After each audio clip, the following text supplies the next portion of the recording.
Bom dia, olá, bom dia.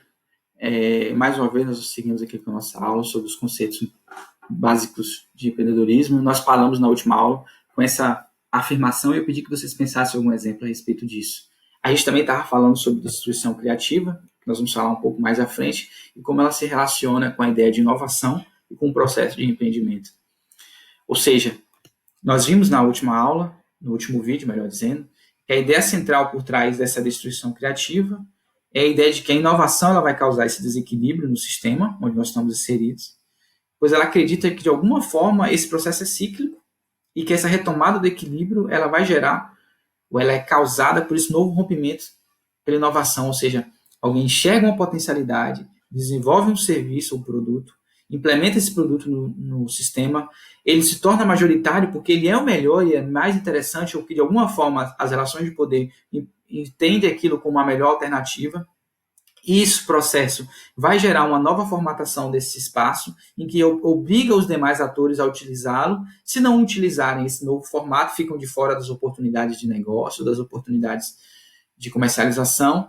Vai gerar esse rompimento para aqueles que usavam as práticas antigas e são obrigados a adotá-lo agora. Então, vai gerando um processo inovador.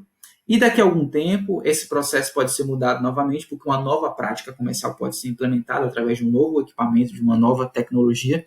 E por isso nós dizemos que ele é cíclico e por isso que ele é tão importante e vivo no capitalismo, que se alimenta dessas mudanças. Só que o conceito de empreender também, a gente pode usar um pouco a ideia do Sebrae, esse órgão brasileiro. Ele diz o seguinte: ser empreendedor significa ser um realizador que produz ideias através da congruência entre a criatividade e a imaginação.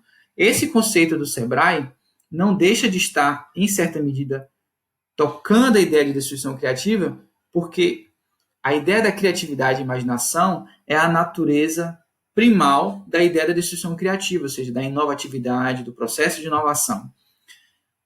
O entendimento do Sebrae é um pouco mais romantizado, porque ele se apega somente a essa ideia do processo realizador, mas ele não é desprovido da visão mais pragmática, entendendo que o processo de empreender envolve uma competição, envolve processos que são, digamos assim, austeros e duros para um empreendedor, porque grande parte, eu não sei dizer agora exatamente o percentual das micro e pequenas empresas que iniciam suas atividades comerciais, o percentual de insucesso é muito alto. A gente vai ver nas próximas aulas sobre isso. Mas a gente também tenta enxergar dentro dessa atividade empreendedora, que está vinculada às ideias de Schumpeter e sobre a destruição criativa, que nós vamos fazer uma ligação mais firme nos próximos slides, de algumas dessas características das atividades empreendedoras. E aí, a gente vai perceber que desde 1848, não sei se está muito pequeno para vocês aí, a ideia que envolve a atividade empreendedora, ela vai variando, mas tendo algumas semelhanças. Se você olhar para esse ponto, 1848 com 1000, ele coloca que essas principais características têm como principal elemento a característica de assumir riscos, ou seja, o empreendedor ou a empreendedora, muito certamente, nós estamos falando aí de um contexto social em que a participação das mulheres era reduzida em função do próprio preconceito da sociedade, mas a atividade empreendedora também, sim, já despontava com algumas mulheres. Essa atividade presumia a adoção de riscos, ou seja, o empreendedor é um indivíduo que toma riscos. Weber, alguns anos depois, em 1917, traz o entendimento de uma atividade em que, de alguma forma, existe uma autoridade formal. Schumpeter, que nós estamos falando agora, traz a ideia de inovação e da iniciativa, que está relacionada à ideia da criatividade. O Sutton, em 1954, já traz a ideia da responsabilidade, ou seja, o indivíduo com uma responsabilidade envolvida nesse processo. Porém, a gente vai percebendo com o passar dos anos que essa percepção das características vai mudando. Então, por exemplo, se você pular para 1970 com Collins e Moore, você tem então, se trata de satisfação, realização e prazer pelo que se faz. Ou seja, é uma ideia que já nasce um pouco antes com Gould, sequência 69, que além de enxergar a percepção de oportunidade, ele enxerga também um motivo de realização, mas de alguma forma traz um conceito mais romântico da ideia empreendedora, ou seja, existe uma paixão, um prazer naquilo que está sendo desenvolvido.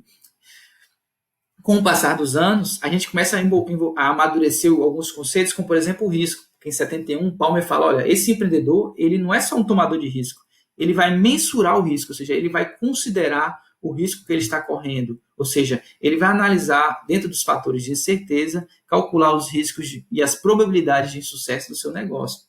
Não é uma atividade completamente cega e desprovida dessa consciência de risco. Nós vamos avançando no tempo, até 74, por exemplo, Gales, ele traz o entendimento de que não, nós estamos falando de necessidade de realização e de alguma forma orientada a valores pessoais, ou seja, o foco vai mudando. Se a gente pula para os anos de 1980, com Mescon e Montanari, olha, não se trata só disso, também se trata de dominância, de controle, de organização, ou seja, o conceito vai mudando e algumas dessas características vão se modificando, vão sendo, outras são acrescentadas, algumas estão tornando-se menos visíveis nessa atividade.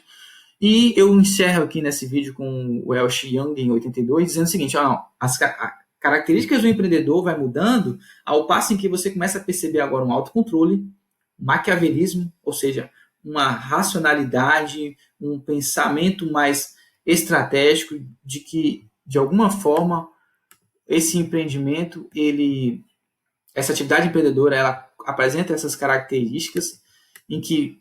o vídeo saiu aqui, desculpem. Em que, quem sabe faz ao vivo, né? E que a gente entende que, para além disso, esse empreendedor que tem essas características de autocontrole e maquiavelismo, ele chega na sua capacidade, uma potencialidade, por isso ele tem essa autoestima, ele assume esses riscos, ele não deixa de ser aberto à inovação, ou seja, ele se abre para o fator novo, e ele é otimista. Por essência, um empreendedor, ele deve ser otimista. O próprio Dornelas, ele traz alguns artigos e cita alguns estudos que colocam essas características dos empreendedores por mais vezes citadas nesses artigos. Eu não sei se vocês já pararam para pensar nisso, mas a característica mais citada entre todos os artigos levantados pelos pesquisadores aqui são correr riscos e a busca da independência e da autonomia.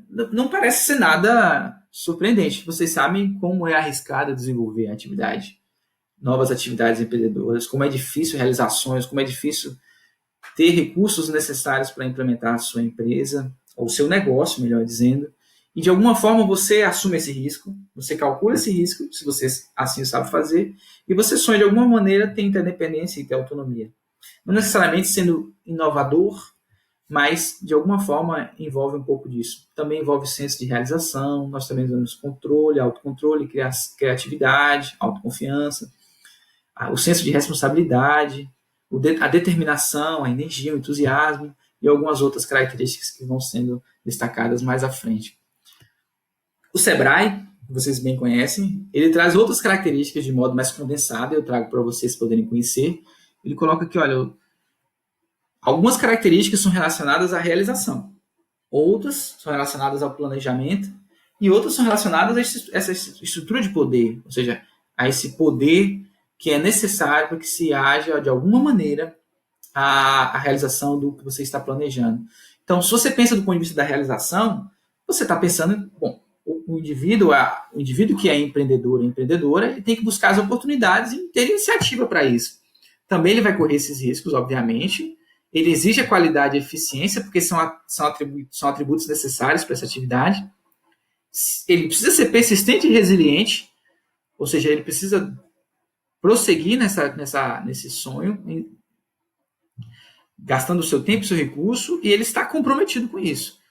Não menos importante, mas ele precisa de um planejamento para isso, ou seja, ele busca informações, ele estabelece metas, porque as metas são tangíveis e podem ser acompanhadas, ou seja, se em determinado período de tempo essa atividade não apresenta o resultado esperado, talvez essa atividade empreendedora ela não seja uma atividade que tenha uma relação custo-benefício-custo interessante para esse empreendedor. Então, talvez ele abra mão dessa atividade. O horizonte temporal dessa meta ser cumprida vai depender de cada atividade, de cada empreendedor e do recurso disponível para aguentar esse tempo de maturação do projeto. E, obviamente, se você planeja, se você tem metas, você precisa fazer um monitoramento sistemático dessa atividade. Ou seja, Quando o seu professor orientador, por exemplo, estabelece com você um plano de trabalho para uma atividade de pesquisa, ele estabelece lá metas como, por exemplo, a entrega de resumos, de artigos. Se ele te dá os recursos necessários, como, por exemplo, a orientação, os encontros semanais ou quinzenais, ele pode te cobrar o cumprimento dessas metas. Se no prazo previsto você não está atendendo esses objetivos, significa que alguma coisa não está certa. Então é preciso fazer um monitoramento sistemático para isso. Ou seja, existe uma ideia de organização e sistematicidade, não somente na atividade empreendedora, em vários campos da nossa vida. E, por fim, as atividades, as características que são relacionadas ao poder. Então, por exemplo, você precisa ter um poder de convencimento sobre a sua rede de contatos, o seu network, ou seja, quanto mais bem relacionado você é em um determinado mercado, maiores são as suas chances de sucesso, ou seja, maior a probabilidade de você ser bem sucedido. Isso não é novidade para ninguém. Ou seja, a capacidade de persuasão e a rede de contatos são elementos muito importantes para essa atividade. E não, evidentemente, você ser independente e a sua autoconfiança também são elementos importantes, não somente para a atividade empreendedora comercial, né? Nós todos sabemos disso. Uma informação importante aqui. O que a gente pode absorver, então, de qualquer tentativa de definição de empreendedorismo? Essa é a pergunta que eu encerro essa aula agora no momento, e eu peço que vocês pensem sobre isso. Se você quer tentar definir qualquer atividade empreendedora, o que é importante para você sobre isso? Pensa sobre isso, vamos falar no próximo vídeo.